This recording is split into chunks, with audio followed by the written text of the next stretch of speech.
Zee 24 तास एक पाऊल पुढे।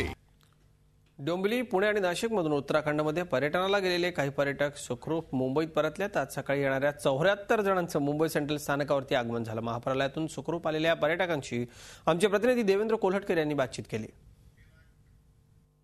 उत्तराखंडमध्ये आलेल्या महाप्रलयामध्ये मुंबई आणि महाराष्ट्रातील देखील अनेक भाविक अडकले होते। त्यातीलच 74 लोक जे आहेत ते मुंबईमध्ये परत आलेले आहेत। मला सांगाल की तुम्ही तिथे नेमकं काय पाहिलं, काय घडलं होतं, काय सांगाल? ॲक्च्युली आम्ही जिकडनं 3 धाम आमचे झाले, गंगोत्री, यमुनोत्री आणि केदारनाथ। ईश्वरी कृपा एवढी जबरदस्त होती की तिकडनं आम्ही खाली उतरलो आणि त्याच्यानंतरच ते सगळं चालू झालं।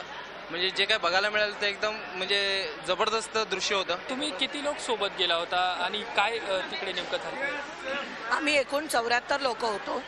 नदीला आलेल्या मोठ्या प्रवाहामध्ये आम्ही अनेक सिलेंडर्स, गाड्या आणि आता हेलिकॉप्टर यांनी सांगितलं तसं अनेक वस्तू, माणसं वाहून जाताना आमच्या डोळ्यांनी आम्ही पाहिली आणि खरोखर यांनी फोटोग्राफ पण काढलेले आहे। आता तिथली नेमकी परिस्थिती कशी आहे किंवा शासकीय पातळीवर कशा पद्धतीने मदत कार्य तिथे सुरू आहे?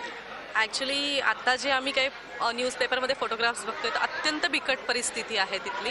म्हणजे तिकडे काही असतं नसतं झालेलं आहे, काही तिकडे राहिलेलं नाही आहे। लोकांना सोय मिळत नाही, खाण्यापिण्याची मदत मिळत नाही आहे। पण तरी पण आर्मी, पोलीस फोर्स त्यांच्या परीने जे प्रयत्न होत आहेत ते करत आहेत। धन्यवाद। आपण या लोकांकडून ऐकलेलं आहे की कशा पद्धतीचं विदारक दृश्य तिथे होतं, विदारक चित्र त्यांनी तिथे बघितलेलं आहे। मात्र एकीकडे असं असलं तरी दुसरीकडे या सगळ्या भयानक परिस्थितीमधून बाहेर पडल्याचा आनंद देखील या सगळ्या भाविकांना, मुंबईकर पर्यटकांना आहे। व्हिडिओ जर्नलिस्ट शैलेंद्र लांजेकरसह देवेंद्र कोल्हटकर, झी मीडिया, मुंबई।